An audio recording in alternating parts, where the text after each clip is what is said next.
Сәлем достар, қалдарыңыз қалай? Сіздермен мен Ғалия Сұлтан. Каналыма қош келдіңіздер. Парақшама тіркеліп, лайк басып, қолдап қойыңыздар. Осы видеомда Қарғосқа қалай барып келгеніміз туралы айтып беретін боламын. Бәріне сәлем достар, қайырлы таң. Біз Қарғосқа қарай жолға шығып бара жатырмыз. Ең бірінші біз неге келдік? Магнумға келдік. Осы жерден ақша снимать етіп алдық. Себебі Қарғоста тек қана наличка ақша ғана қабылдайды. Қазір енді мына жақтан банан алуға келдім. Сөйтіп бұйырса жолға шығамыз. Шығып жатыр. Таңғы сағат 6:30. Жарты сағат болды біздің үйден шығып келе жатқанымызға.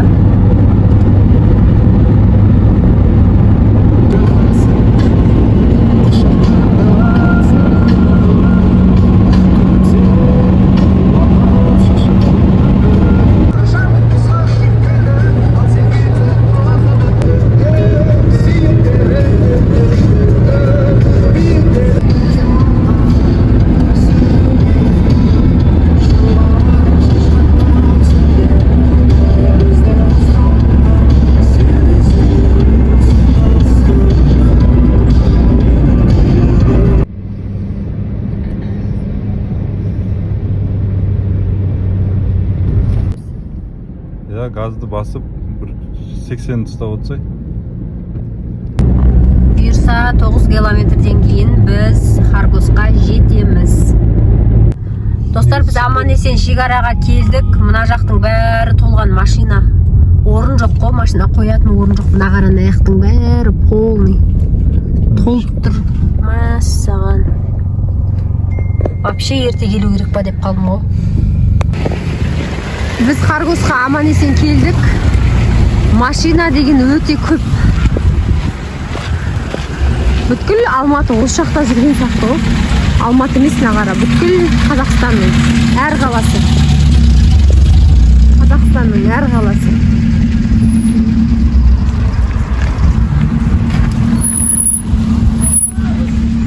Машина деген нақта қоятын орын жоқ. Мына жақтың бәрін жасамаған.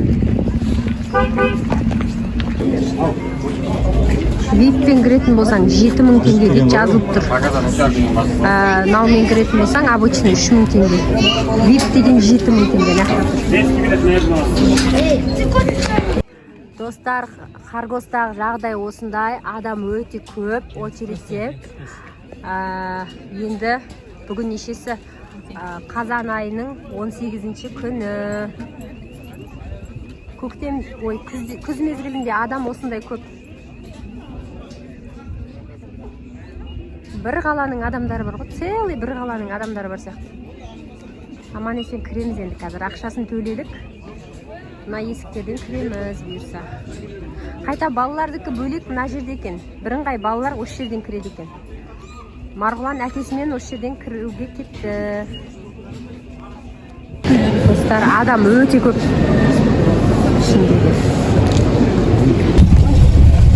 Қытайға барады, Қытайға. Қытайда? Адам көп міне. Әзер дегенде келдік қой. Сондай автобусқа міндік. 5 минут Ал достар, біз келдік Қарғосқа аман-есен. Бұл менің екінші рет келуім. Бірінші рет келген кезде бір кісілерге товар шығарып беруге көмектесіп кеткенмін. Ол кезде дұрыс аралай алмадым. Енді осы жолы бұйырса аралаймын деп отырмын. Отбасыммен келдім осы жолы. Күйеуім, балам, оның жұмыстасы және келіншегі. Вот. Осындай әдемі жер. Достар, мінекей, осындай әдемі ғимарат бар екен. Ақ пен қызыл түстен салынған. Осындай базар. Осындай этаждар бірнешеу бар негізі. Вот, қазақша өлең қойып қойған, пожалуйста. Күшті. Ана қара, мынандай заттар сатып жатыр, көзге көрсетіп тұрып. Күшті. Достар, қараңыздар, біз қандай күшті жерге келдік. Осындай үлкен торговый центрдің екінші этажы. Қараңыздар, мына заттардың барлығы килограммы 990 теңгеден. Ойландаршы, нағара. Балаңыз егер мынандай халықты ұнатса, мынандай бар. әрқайсысынан штуктап алуға болады. Мынадан 1 штук, 2 штук немесе мынадан мысалға да әрқайсысынан алуға болады. Бірақ весыйға қойып салмағын өлшейді, сол қанша теңге шығады, соны алады екенсің. Өте ерекше, иә. Мынандай неше түрлі заттар бар мына жақта. Мынандай кішкентай человек пауктар бар екен, ағара аяқ қолдары нелері қозғалатын. Мынаның размері кішкентай енді. Мынандай бір нәрселер бар. Мынау енді ойыншықтар ғой, мына жерде Бетман дейді, мынандай неше түрлілер бар. Қазір бұл жердің бәрі ойыншық сувенирлер ғой. Міне. Қазір әрі қарай түсірем, мына аяқ қолдар қозғалады. Міне. Нағара. Дальше кетеміз енді, әрі қарай басқа заттарды көрсетем. Достар, қараңыздар, мынаның барлығы қанша теңге екенін айтам қазір. Мынандай туған күнге арналған неше түрлі суреттермен тарелкалар, я одноразовый. Одан кейін мынандай свечалар, одноразовый, неше мынандай жанып тұрады ғой. Мындай немен, батарейкамен ше, сондай свечалар. Мынандай балаларға торттың бетіне жаңағы не істегенге қадап қойғанға осындай неше түрлі нелер. Қадағыштар не дейтін еді мынаны, зубочистка сияқты ше. Түрлі-түрлісі бар міне. Одан бөлек, мына жақта жаңағы туған күнге happy birthday to you деп жазады ғой мынандай әріптермен ше, міне. Сондай нелер бар. Түрлі оформлениелер бар. Міне, бұның килограммы 599 теңге. Трубочкалар бар, одноразовые, салфеткалар бар, нағара неше түрлі. Одан кейін мына жерде тағы бір нәрселер бар. Сосын мынандай одноразовый стакандар бар. Мынандай наборымен ше, өлшейді енді. Бұның да килограммы 599 теңге, ойлаңыздаршы. Әлі мынау іші үлкен. Жаңа ойыншықтарды көрсеттім, е? Мә, достар, нағарасаңдар, мынау не деген море мынау. Мә, нағараңдарсай. Мынаның барлығы фломастерлар. Мә, нағараңдар. Ойева, түрлісі бар. Мынаның килограммы, ойлаңдар, мынаның килограммы 600 теңге. 1 килограмм аласың 600 теңгеге, достар. Нағарасаңдар, түрлісі бар ғой, түрлі түстісі бар. Әр түрлісін түсінен алсаңдар болады нағара фломастерлердің ше. Не деген керемет мынау. Достар, бізде уақыттың аздығына байланысты мынаның барлығын сіздерге көрсете алмайды екенмін. Міне, жалпы көрдіңіздер, я килограмммен зат сатады. Білмеймін енді, мына жерде неше түрлі заттар бар, білмеймін, түсініксіз мынау. Мынау енді не қойандай? Жылтыр нелер болады ғой, соны бекітетін ғой, мынау мен примерно біліп тұрмын. Неше түрлі заттар бар екен, мынандай органайзер типа. Жаңа жылдық мынандай бірдеңе декорлар, мынау не нәрсе. Кейбір заттар түсініксіз енді, бізде уақыт аз болғаннан кейін. Бір көрсетіп шығайын. Мынау не шоппер сияқты бір нәрсе. Іліп қоятын ба? Шын достар, сондай. Жалпы сіздерге көрсетіп жатырмын. Жалпы не барын көрсетіп жатырмын. Мына жақта қыздардың сумкасы бар екен, мынандай әдемі. Мынандай бір сумкама бірдеңелер бар екен. Мынау не нәрсе екен? Білмеймін, әйтеуір достар, зат көп, мына жақта зат көп. Органайзерлер бар екен. Неше түрлі нағара, кішкентай қыздардың сумкалары бар екен. Мынандай, міне. Бұлар енді килограммен емес сияқты. Білмеймін, бірақ 500 теңге деп жазылып тұр енді.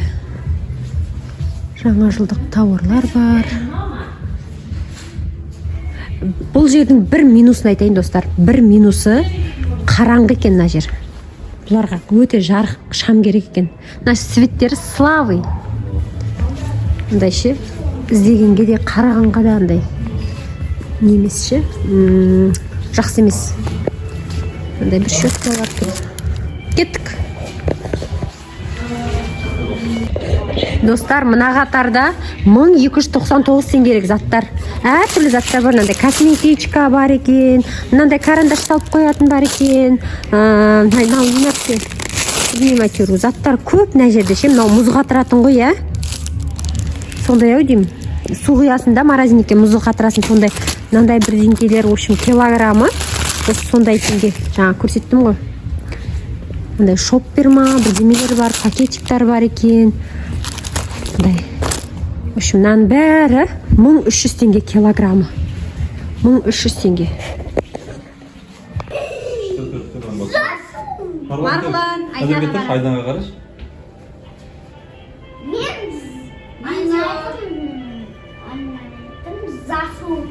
Жаным менің, жүр шығамыз.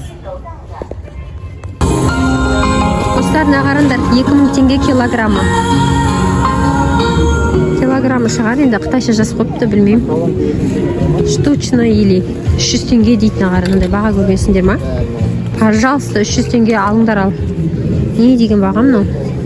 Ағы бар, қарасы бар. Мындай жеңі бар еще. Мақсат бірін албасай. Мынау әдемі екен. Мужской сияқты ғыналар. Әдемі екен, а? Розовый, оранжевый түстері бар екен.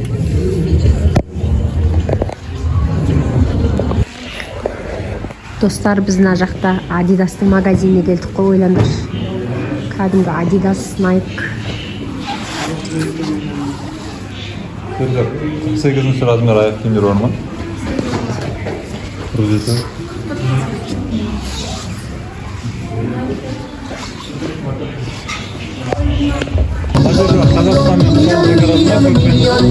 Қыздары бар. Таңдап ал. Не бір здание ұнады маған.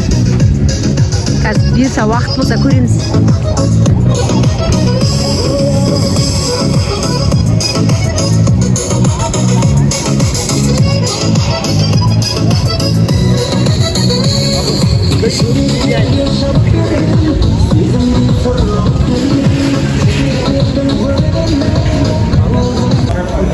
Достар, мынандай аяқ киімдер бар екен 3000 теңгеден. 3000 теңгеден. Жұқа. Несі болғанымен жұқалаушы. Қалың емес. Осылар. Пожалуйста, 3000 теңге. Мынандай бір аяқ киімдер тұр, әртүрлі 3500. Мыналарды қарай, 2,5 жаздық. Сеточный. Мына ішінде неше түрлі выбор көп екен. Давайте біреуін кіріп сұрап көрейінші.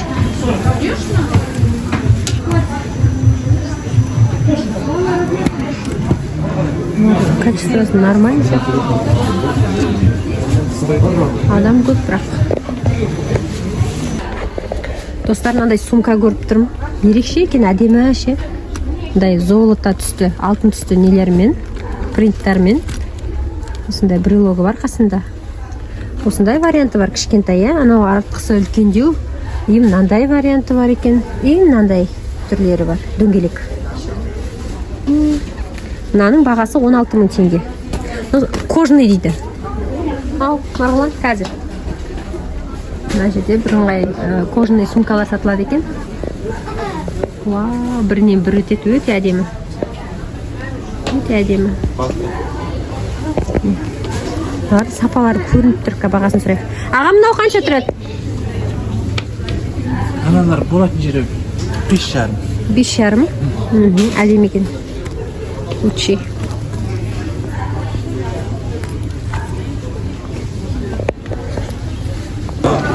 Достар, қарандар, мынандай универсальный магазин тауып алдық. 250 теңге. Давайте ішіне кіреміз.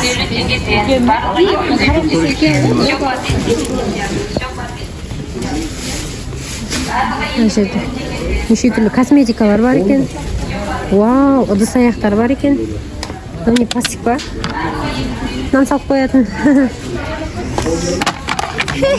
Нағара. Өлі, нағараңдар. Мынандай не көргенсіздер ма?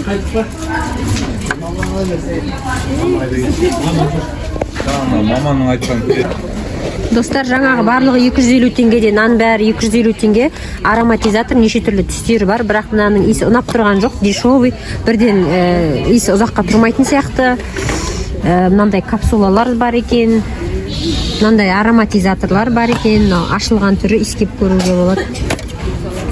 Түрлі заттар бар енді. Зубный паста щеткасымен.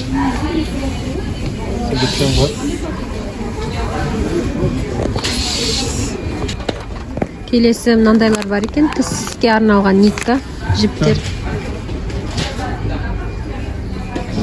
Мынандай сабын салғыштар бар екен. Барлығы 250 теңгеден ойландырш. Сабындар бар екен мынандай. Сабындар, зубный пасталар, тіс пасталары. Мынандай сұйық май құйып қоятын бар екен.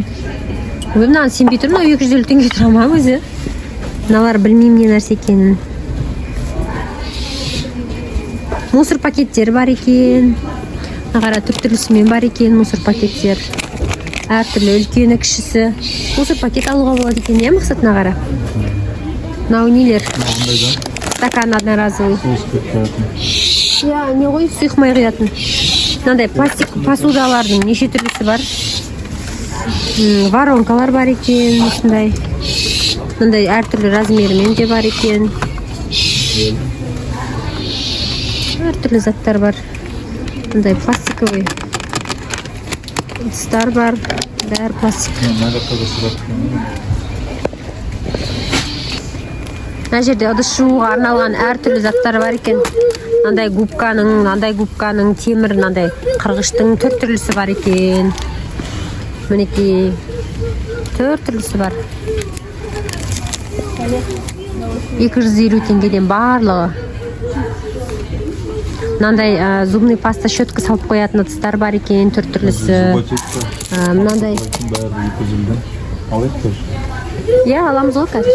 Мынандай крышкасы мен нелер бар екен, тамақ салатын. Арысы, тамақ салатын ыдысты көрдің ба? Күшті да?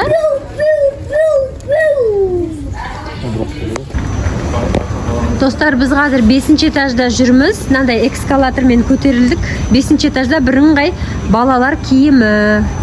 Ал 4-ші этажда меховый, жаңағыдай шубалар, сондай сырт киімдер сатады екен. Мына жақтың көбісі енді детский киімдер деп төменде жазылып тұр. Сол бойынша келе жатырмыз. Бірақ аралас сатады екен әртүрлі мына жақта.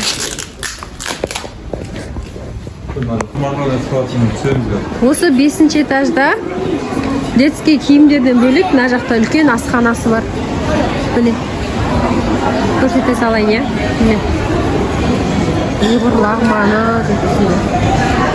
Еще наның ар жағында да бар адамдар отыр. Мына жақта қазақтардың ашқан Бауыржан деген несі бар екен, осындай кішігірім заттары бар екен. Тамақтар.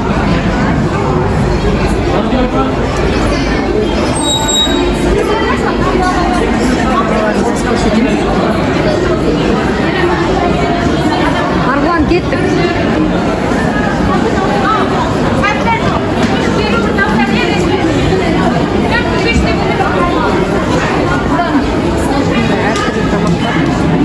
Ассортимент салып келеді екен.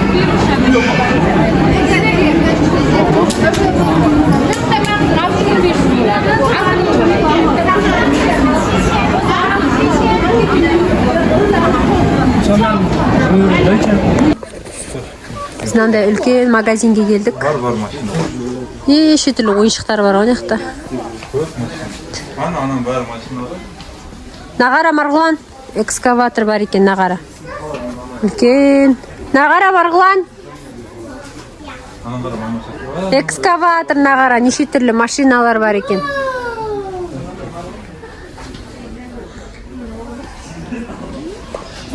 Сенікінде нені қара Марғұлан? Автобусты қара, сенікіне ұқсайды екен. Оранж түсі. Достар, біз автобусқа мініп, Иу қаласына, базарына бара жатырмыз. Осындай автобус тегін апарып алып келеді.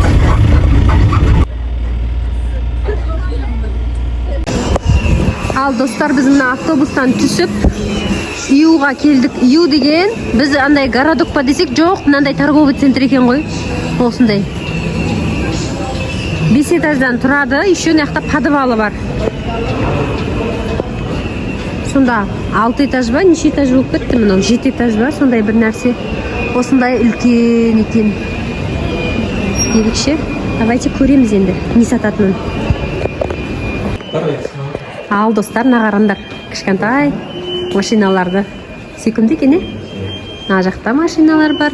Мынау жаңа торговый центр Юдың подвалы. Мынандай экскаватор. Марғұлан, қара бері. Әкесі былай тұрасың ба кішкене? Марғұлан. 2,5 миллион тұрады екен.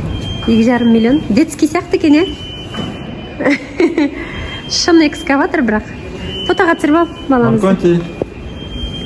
Мына жақта коляска, велосипедтер бар екен, машиналар бар екен, мына жақта. Мына жақтарда көбісі жабық тұр екен. Білмеймін, енді қайтып кетті ма? Бұл жақта дым жоқ екен. Мопед па, сондай нелер бар екен мына жақта. Ал біз жоғарыны көрейік.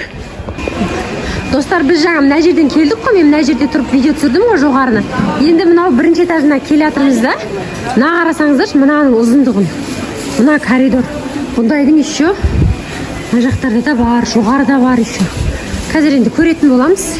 Мынандай зонтиктарды әдемі етіп қойыпты, мына қараңыздар, ашып қойыпты, әдемі көрінеді екен. Бірыңғай зонтик сатады, ойлаңыздаршы. Түрлі.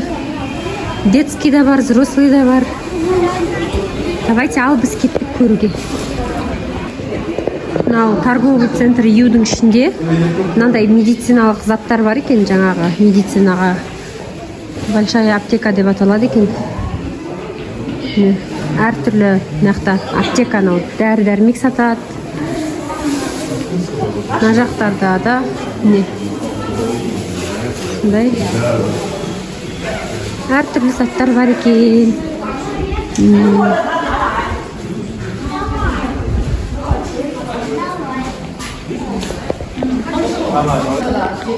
Достарына қараңыздар. Мынау ше кәдімгі зонтиктен екесе үлкен, сендерге айтайын. Сенесіңдер ма, сенбейсіңдер ма, өздерің қараңдар. Міне, мына шетінде ғана менің аяғым тұр мысалға, көрдіңдер ма? Базар жоқ, үлкен. 2 адам арналған сияқты. Өстіп сатады екен зонтиктерді. Домиктарды қара, әдемі. Это все есть. Сколько стоит вот это? Домик? 6500. 6500. Күшті. Это все есть. Қазақша түсері. Это все есть. Түсері бәрі бар екен. Очень красиво. Мынандайлар бар екен. Мынау үрленетінше. Баяғыда мынандай қитеді ғой, мынандай матрастар. Түрлісі шығып кетіпті ғой. Мынандай баллончиктар неше түрлі.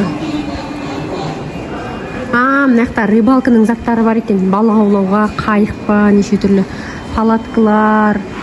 Мына қара, лестницаларда жоғарыға шығатын. Мына жақтың үлкендігін айта алмадым мен енді. Мына қара. Мына коридордан келдік қой жаңа. Өзім аң-таңмын әйтеуір. Мына қара, мына жақта люстра, сосын мынандай крандар бар ғой, не деуші еді? Ваннаға керек. Ой, атын ұмытып қалдым. Смеситель ма, не деуші еді? Сондайдың түрлісі бар екен. Мындай коробкаларда мынандай раковиналар бар екен кухняға. Сондай. Жүр басқа жағына кетейік. Марғұлан қайда екен? Қайда екен менің ұлым?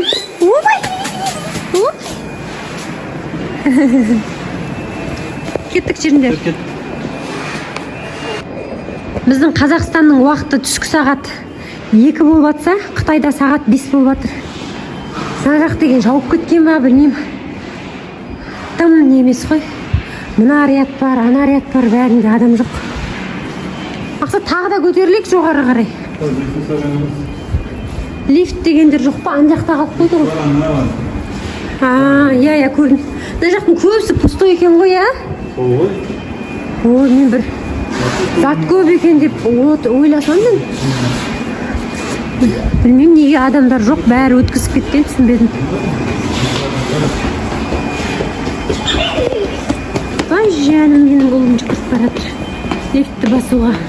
Марғұлан, мынандай батутты қара, секретін ішіне. Бағасын жазып қоймапты, иә?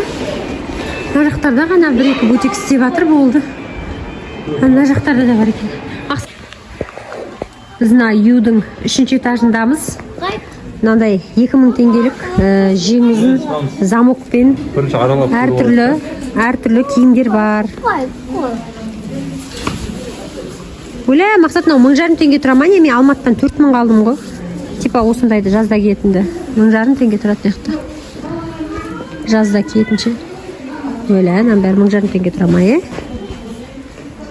Әкесі, қараш, мынандай кимейсің ба? 1500 теңге тұрады екен. Не бар тағы да? Көбісі ұлдардың киімі, ерлер киімі.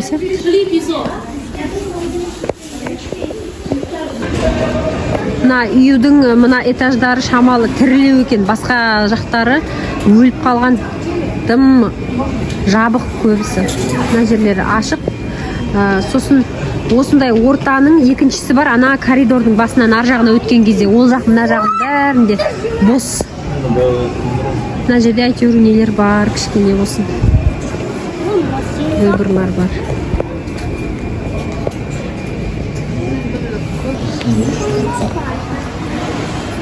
Екінші этажындамыз. Қараңдаршы, қандай күшті. Вау, мынау кітап оқып отыр. Вау, қандай күшті мынау деген. Марғұлан, күшті, иә? Вау! Қараңдар, фотоға түсіріп алайын. Мә, достар, қарасаңыздар, мына бижутерияны. Күшті екенше. Әдемі екен. Вау, көздің жауын алады, әдемі екен. Ал мына жақта кәдімгі сырғалар әртүрлі. Мұндай кішкентай сырғалар да бар. Мына жақта наборлар бар екен. Сағаты, браслеті, сақина, алқа, сырғасымен түрлісі бар. Серебросы керек па? Золотасы керек па? Әртүрлісі бар екен. Мынандай алқалардың түрлері өте көп, сырғаларды іліп тастаған бәрін. Күшті екен. Мынандай құлпынаймен бар екен. Әдемі екен, нәзік. Әдемі көрінеді.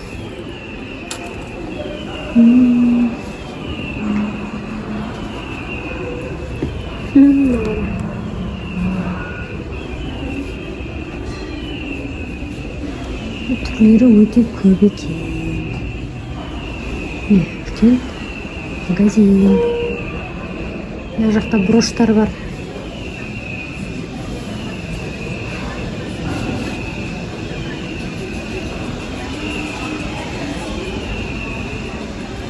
Вау, мынаны тұрсын қара. Әдемісін, бантик. Бантик болып жасалған. Әдемі екен.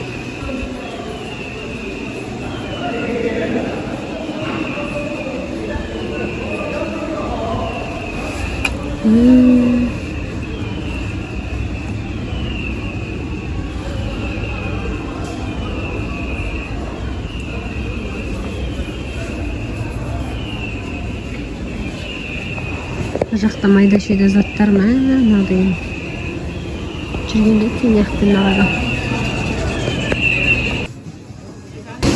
Мындай алдық, қазір дәмін көреміз. Бисквит, печенье сияқты. Мынандай екінші түрін алдық. 400 теңге, 400 теңгеден 800 теңге. Және екі түрлі сок алдық. Қане көрсетші берейін сокты. Біреуі қарбыздың дәмімен 0,5 600 теңге. Мынау қауынның дәмімен көрсетейін, Марғұлан видеоға көрсетейін. Біз барлығы 250 теңгеден деген магазинде жүрміз. Бәрі бар енді. Майда-шүйда үйге қажеттінің бәрі бар. Мынандай көргенсіздер ма? Мына қарасаңыздар. Вишілка. Анау баланың бойымен бірдей. Ана қыздың бойымен бірдей ғой. Неше жастасың сен? 5 жастасың ба? 7, ойбай 7 жасар қыздың бойымен бірдей болып тұр, почти. Не келеді мынаған деймін да? Толық адамның киімін ілетін сияқты. Оны қай жерге ілесің сонда? Шипайнерге сыймайды дейсің ғой. Там бәрі 250 теңге нау. 3 штугы 250 теңге. Сосын не бар тағы? Мында қыстырғыштар бар, киім қыстыратын. 250 теңге на жібімен бірге бар екен. Мынандай ілгіштер бар екен, неше түрлісі. Шым зат көп. Өзімізге аздап алып жатырмыз, нақты керек заттарымызды. Баламызға мынандай алып бердік жаңа.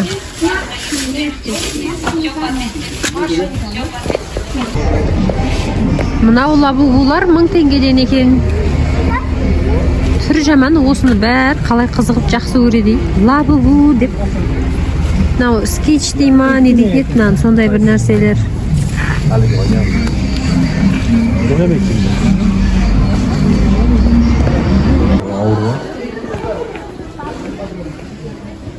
Мына жақта жаңа жылдық заттар сатып жатыр екен.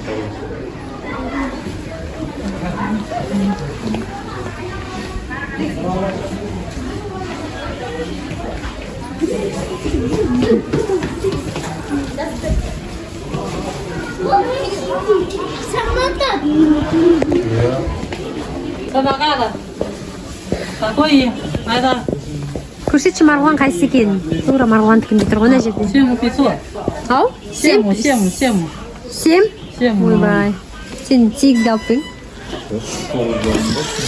Жоқ, 8,5-ға 8-ге алдың сен. Шапкалар қанша? 1000 теңге. Лабубу. 1000 теңге. Это самоката. 4 比索，5比索，筛子，7。Мына жақта жұмсақ ойыншықтар түрі-түрімен бар екен.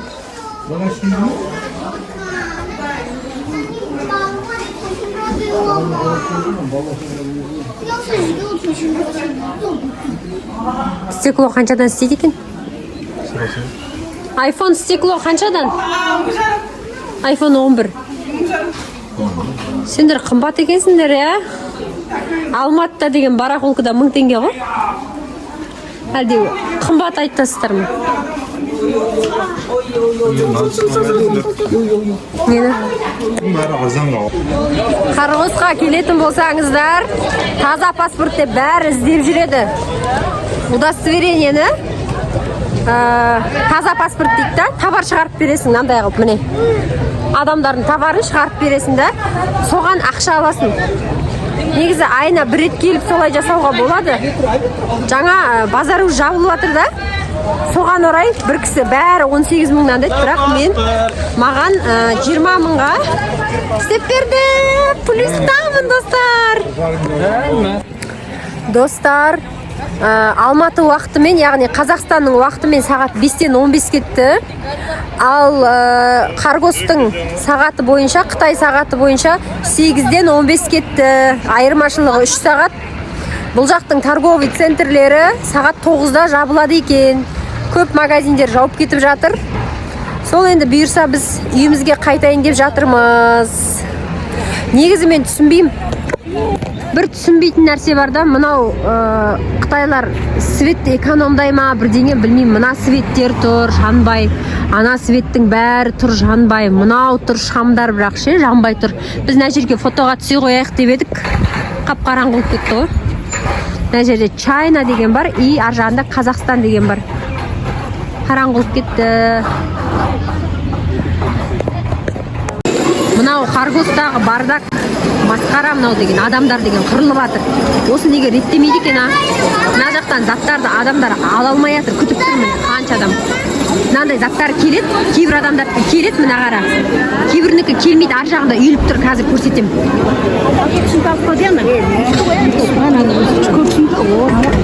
Система жоқ, мына қара, масқара.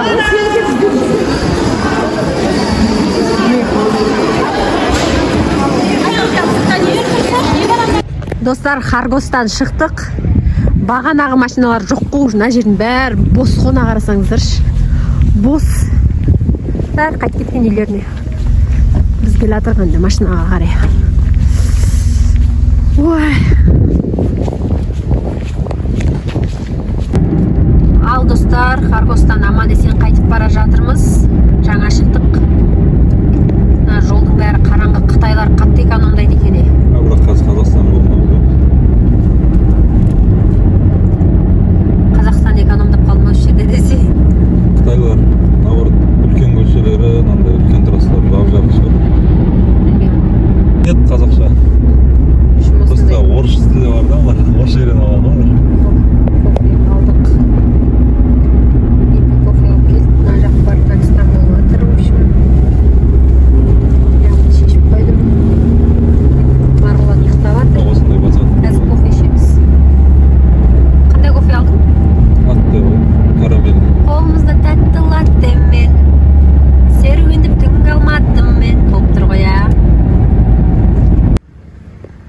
бізбен бірге барған кісілерді үй жағына әкеліп тастадық.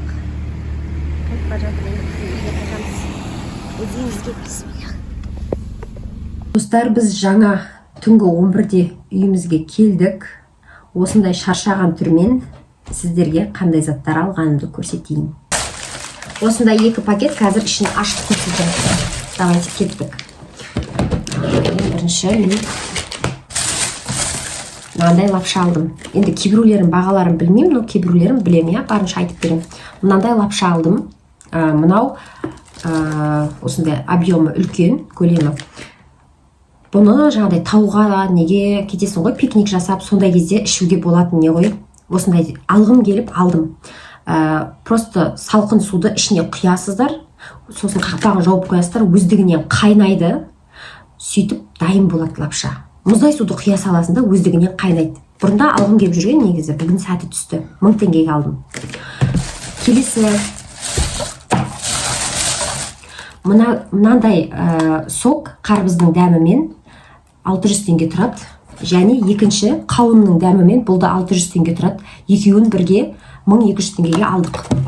Осыларды алған жерден тағы да бір 2 түрлі кекс алдық. Біреуі сыртында упаковкасымен, біреуі әшейін жай прозрачный пленкамен. Екеуінің бағасы 400 теңгеден 800 теңгеге шықты. Одан кейінгі алған затым мынандай гранатовый сок. Мынаны мен 500 теңгеге алдым. Және осындай помеланың дәмімен сок, бұны да 500-ге алдым. Мынаның дәмін негізі мен алдында үй жақтағы, осы біздің үй жақтағы китайский магазинмен осы жазда алып ішіп көргем, дәмі жақсы болған. Сосын осындай түрмен мынандай анардың дәмімен екеуін ала салдым. Екеуі 1000 теңге. Одан кейін келесі мынандай бас киім алдым. Негізі молочный цветін көріп тұрған, бежевый цветін балама кигізіп көрдім. Ұлым бірақ осы түсін таңдады, серый түсін. Ашық серый түсі жоқ екен, сол үшін осы темный серый түсін ұлым өзі таңдады. Бағасы 1000 теңге. Қазіргі октябрь, ноябрь айына киюге арналған сәл қалыңдау бас киім. Келесі әрі қарай. Осындай 2 түрлі печенье алдым. Печенье, я әлі дәмін көрген жоқпыз, ашқан жоқпыз. 200 теңгеден алдым. Мынау 200 теңге, мынау 200 теңге. Мынаның басқа магазиннен көріп тұрдым, дәл осының үлкені бар екен, 1000 теңге деп тұр. 1000 теңге алмай қояйыншы деп тұрдым да, сомен басқа магазинге бардым, осындайлар сататын ше, андай китайский тамақтар сататын.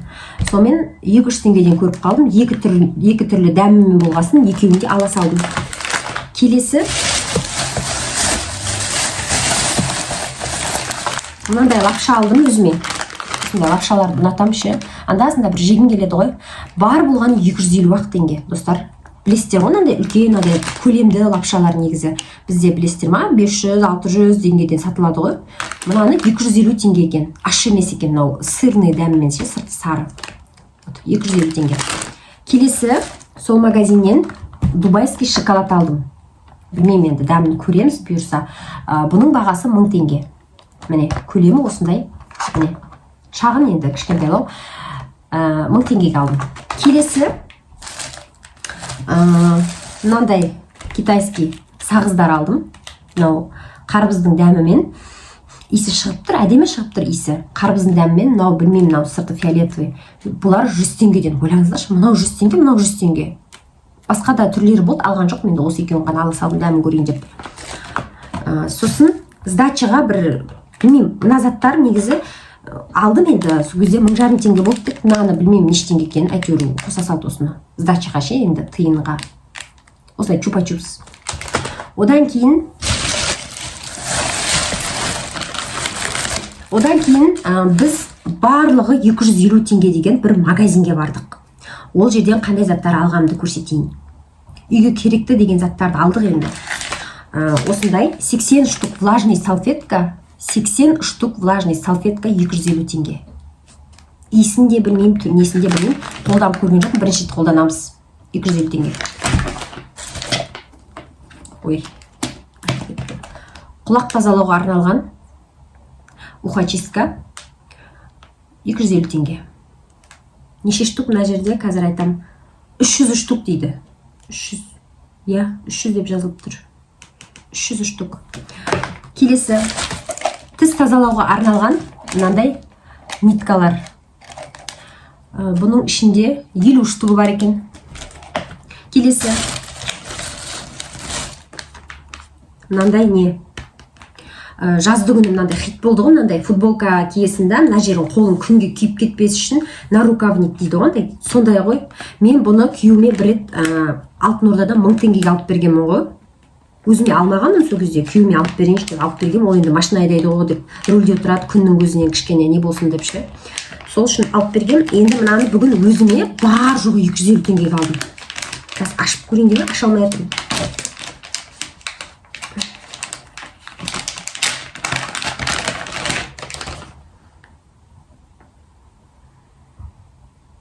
Матас кішкене чуть-чуть простойлау екен.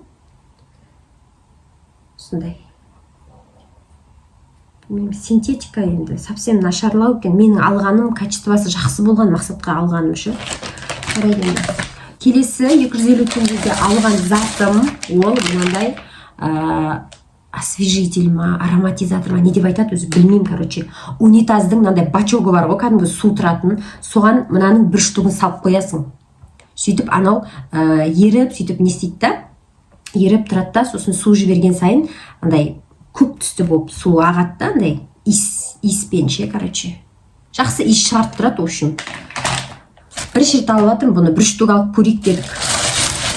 Одан кейін осындай губка алдық ыдыс жууға 250 теңгеге. Неше штук бар мына жерде? 10 дейді, 10 штук бар. Сосын баламызға андай Monster Truck деген мынандай дөңгелектері биік-биік машина барады ғой, кішкентай ше, мынандай алақанға сиятын. Сондай машина алғанбыз, оны енді баламыз автобуста ұйықтап қалды. Харгос пен Қазақстанның арасында автобус қатынайды ғой. Сода баламыз ұйықтап қалды. Сол кезде қолынан түсіп қалған ба, білмеймін, жоқ, сол таппай қалдық. Енді ертең баламыз кішкене туырып түсіп қалып жоқ деп жылайтын шығар деп ойлап отырмыз. Енді кішкене көңіл күй болмай қалама деп ше. Бірақ ертеңде баламызға айтамыз, саған күштісін алып береміз, тура сондайын алып береміз деп ше. Енді баламызға біреуін әперу керек бұйырса. Енді достар, мен бүгін бағана айтып кеткенімдей 20 000 теңге таптым ғой. Біреудің товарын шығарып беруге көмектестім да, 20 000 теңге ақша таптым, я. Яғни таза паспорт дейді ғой, мен ешқандай тауар шығарып атқан жоқпын, Харгостан үйіп тауар алып атқан жоқпын. Сол себептен менде таза паспорт болып есептелінеді да, біреудің затын шекарадан шығарып берем. Менің лицомды оқиды, удостоверениемді берем, и мынандай қол қоям ше, неге. Сөйтіп шығарып бердім, пожалуйста, біреудің 20 000 теңгесін алып алғанмын ғой. Мына бір заттардың жартысын соған алдым. Мен әлі плюстамын, достар, десең. Қара. 20 000 теңгенің неше теңгесін жұмсаппын, қазір көреміз. 2, 3, 4, 5, 6, 7, 8, 9, 10, 11, 12, 13, 14, 15, 16 000. Значит, 4 000 теңге. Енді ана жақта тиындар бар, бір 300-400 теңге ма, білмеймін, сондай тиындар бар. Сонда қанша ар жағында неше теңге жұмсап тұрмын? 3500 теңге ма? 3200 ба, білмеймін, әйтеуір, короче, сондай теңге жұмсап тұрмын. Почти 4 000 дей берейінші. 4 000 теңге жұмсап тұрмын ғой, в общем, 16 000 теңге плюстамын. 16 000 теңге. Күйеуім де таза паспортпен 20 000 теңге алды. Ол енді бензинге төледі барарға. Сол, одан кейін күйеуімнің жұмыстасы барды, қасында келіншегімен бірге. Олар қайтар немізді, қайтатын кездегі бензинді төлеп берді. Сол, достар, менің видеом ұнаған болса, подписация батырмасын басып, парақшама тіркеліп алыңыздар. Достар, осы видеомда Харгостың плюстары мен минустары туралы жалпы өзімнің ойымды айтқым келіп тұрмын. Харгос қаласына екінші рет бардым. Ең біріншісінде 2025 жылдың январь немесе февраль айында қысты күні бардым. Бір кісінің товарын шығаруға көмектестім. Яғни адам басына ол жақтан 25 килограммға дейін товар шығаруға болады. Сөйтіп, менің удостоверением арқылы мені апарып алып келді, удостоверениемді көрсетіп, тіркеп, менің атыма товарды, 25 килограмм товарды шығарды. Бірақ өзіміздің қолымызға 5 килограммдық товарды алып шығуымызға болады жалпы. Одан кейін айтатын нәрсе, екінші рет барған кезімізде, енді мен ойладым, товар алып, сатуға ше, енді жалпы товар, крупный товар алам, көбірек алам деп, оптом алам деп ойлап барғанмын, бірақ өкінішке орай ол жақтағы бағалар бізге қарағанда, Алматыға қарағанда бағалары сәл почти бірдей. Оптомға не қымбат ше бағалары, арзан емес. Сол, одан кейінгі айтатын нәрсе, бағалары Алматымен почти бірдей ақ. Одан кейін біз енді ешқандай ол жерден сатуға товар алған жоқпын. Біз таза паспорт болдық. Бізде енді ешқандай ол жақтан килограммен зат алып шығып бара жатпағандықтан бізде таза паспорт болды. Күйеуімнің атынан және менің атымнан таза паспорт деп біреулердің товарын шығарып бердік. Және біз ол жаққа баратын кезде күйеуімнің жұмыстасы және оның келіншегі, менің балам бесеуміз бірге бардық. Сөйтіп таза паспортты күндіз сұрап жүрді. Таза паспорт бар ма деп адамдар сұрап жүреді. Бағасы қанша десек 18 мың деп өздері де айтып жүреді ше. Сол 18 мың теңгеге алған жоқпыз біз. Заттарды әрі қарадық, бері қарадық, бағаларын салыстырдық. Содан кейін ең соңғында қайтатын кезге қарай бір кісілер 20 мың таза паспорт дегесін, күйеуім де мен де сол 20 мыңнан, сосын жаңағы күйеуімнің жолдасы, күйеуімнің жұмыстасы, жолдасы мен күйеуімен әйелі, яғни соларда 20 мыңнан, общий бәріміз 40 мың теңге, адам басы 20 мыңнан алып шықтық. Одан кейін наличкамен берді ғой, енді олар маған ше, енді андай өтірік ақша емес пе екен, рас пе екен дедім да, мен ол ақшаларды 2-10 мың теңгелік берді.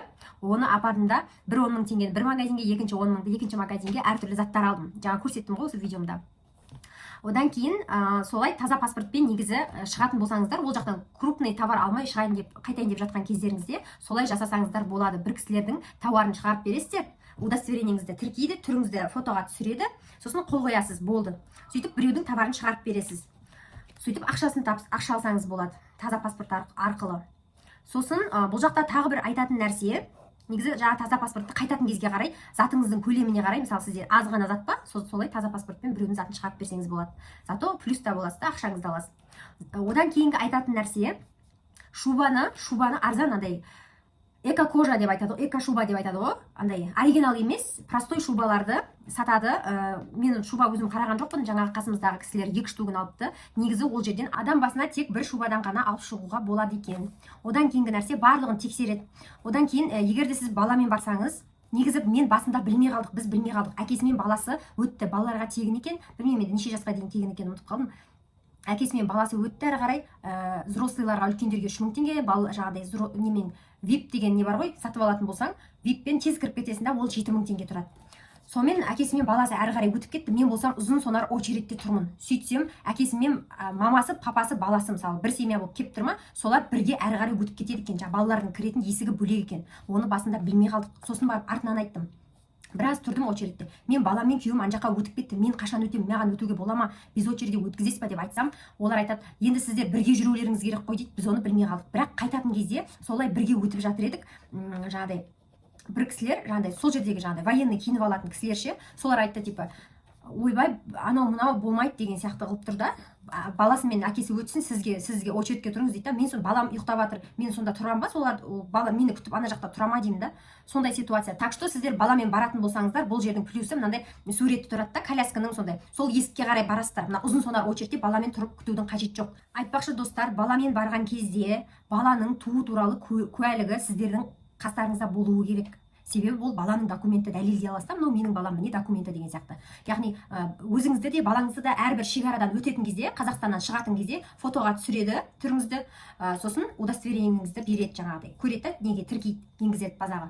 Сосын сіз шығатын кезде шекарадан шығасыз ғой, Қазақстан еліне қайтадан кіріп жатасыз ғой. Сол кезде қайтадан тағы да бетіңізді суретке түсіріп сканерлейді. Кез келген шекараларда сондай ғой, негізі біз Өзбекстанға барған кезде тура сондай болған, ұзын сонар кезек болған очеред. Одан кейін, достар, шекарадағы бардак туралы айтып кетейін сіздерге, масқара сұмдық енді. Біз 18 қазан күні бардық, яғни Қарғосқа 18 қазан күні бардық. Сол кезде адам өте көп болды. Енді күз мезгілі болғандықтан, күн жылы болғандықтан адам өте көп болды. Мен ең алғаш рет қыста барғаннан кейін, қыста енді мертвый сезон, кішкене сауда аз, адам да аз ол жаққа барып жатқан. Біз Қарғостың шекарасына тоқтаған кезде машина қоятын орын таппай қалдық, өте көп машина. Ал мен қыста ең бірінші рет барған кезімде суббота бардым, адам аз болды. Ал осы жолы суббота бардық, күз мезгілінде адам өте көп, машина көп. Сосын шекарадағы сұмдық дегенім ол заттардың барлығы ауысып жатыр, масқара болдық. Қасымызда жаңа еріп барған кісілердің заттары біздікінен ауыр болды. Енді олар жаңа біреуге таза паспорт шығарып беріп тұр ғой. Таза паспорт шығарып беріп тұр. Ол зат шамамен 20 килограмм. Олар бізге айтқан енді адам басы 5-5 килограммнан қолға алып шығуға болады деп. Бірақ ана кісілердің заты 5 килограммнан асып кеткен. Еще оларда 2 шуба. Сөйтіп олар штраф алып қалады ғой. 13 мың теңге. 12 мың ба 13 мың ба сондай теңге штраф алып қалады. Штрафты төлейді, қағазын төлейді, сосын барып ана затын береді. Ана жердегі бардакты сіздерге енді видеомды көрген шығарсыздар. Лента бар ғой, заттарыңызды қоясыздар ғой, лентаны сканерлейді да, заттарыңыз ана жерге құлайды, ана жерге қалдырады. Если 5 килограммнан сіздің тауарыңыз асып кетсе, сізді өткізбейді. Ана жақта ортада үйіліп жатыр, лентаның жанында заттар, пакеттер үйіліп жатады. Сөйтіп барлық адамдар очередьте күтіп тұр. Әркім өзінің затын таппай очередьте күтіп тұр. Сосын қара пакет туралы айтып кетейін. Қара пакет бұл жерде Қытайлар қап-қара кәдімгі маечка пакет болсын, үлкен пакет болсын, қап-қара пакетке салып береді. Не алсаңыз да, косметика алсаң да, жаңағыдай неше түрлі продукт алсаң да, не алсаң да, қара пакет маечкаға салып береді. Ол жақтан барлығы қара пакетпен шығады. Сөйтіп жаңағы лентадан өткізеді ғой сіздің затыңызды шекарадан ше. Сол кезде қара пакеттер алмасып жатады. Көп өйткені қара пакет ше. Видеода көрген шығарсыздар. Алмасып, араласып, менің пакетім қайда, менікі мынау менікі ғой деп бір-бірімен таласып жатыр. Менікі қайда, менікі жоқ деп. Сөйтіп жаңағыдай бұл жерде енді дұрыстаса жақсы болар еді деген ой бар енді. Біз суббота күні бардық. Осы күзде суббота күні бардық, адам өте көп. Ал мен қыста барған кезімде де суббота күні бардық. Ол кезде енді мертвый сезон болғасын ба, адам аз болды. Сол жаңағыдай қара пакетке салып береді ғой барлығын ше Қытайлар. Соның алдын алу үшін, заттарыңыз басқа біреудің затымен алмасып кетпес үшін сіздер шоппер немесе мынандай үлкен рюкзак немесе жаңағыдай аладорба замогы бар ше, шоппер болмаса аузы бүйтіп байланатын. Сондай сияқты өзіңіз танитын басқа бір затты, зат деппін ғой, басқа бір сумканы алып алуларыңыз керек. Болмаса дорожный кішкентай бір сумкалар, мынандай үлкендеу дорожный шоппер сияқты мынандай иық қасатын бар ғой. Сондайға заттарыңызды салып алып шықсаңыздар, өз заттарыңызды өздеріңіз бірден танисыздар. Так что артық сондай бір пакет алып алыңыздар. Сосын Харгостың ішінде мынандай нелер, торговый центрлар өте көп, әрқайсының атаулары әртүрлі. Ию деген жерге бардық біз. Арнайы автобус қатынайды екен, тегін екен барып келуі сол жерге. Бір 5 минутта жетесің. Торговый центр Ию деген үлкен, өте үлкен, биік, бір 7 этаждан ба тұрады. Ол жақтың жартысы пустой екен. Енді біз енді кешке қарай бардық, сағат олардың сағатымен 5-те ма 6-ларда ма бардық. Көбісі енді жауып кеткен, көбісі бос тұр да, бос ішінде не зат та жоқ, дым да жоқ ше. Енді қашан бұл не жабылып қала ма Харгос білмейміз енді, сауда жоқ сияқты болып көрінеді, бірақ адамдар оптым заттарды алып шығып жатыр да. Сол оптым зат алу үшін количествомен ұтатын сияқтысың. Осындай штук алсам қаншаға бересің, 50 штук алсам қаншаға бересің, давай 100 штук алсам мынандайға берсе деген сияқты ол жақпен саудаласу керек. Біз олай саудаласқан да жоқпыз, сұраған да жоқпыз. Егер де барып товар аламын десеңіздер, көріңіздер. Достар, мені қолдап, лайк басып, парақшама тіркеліп алыңыздар. Мен алдағы уақытта осындай пайдалы, жақсы видеоларды түсіруге тырысамын. Сау болыңыздар.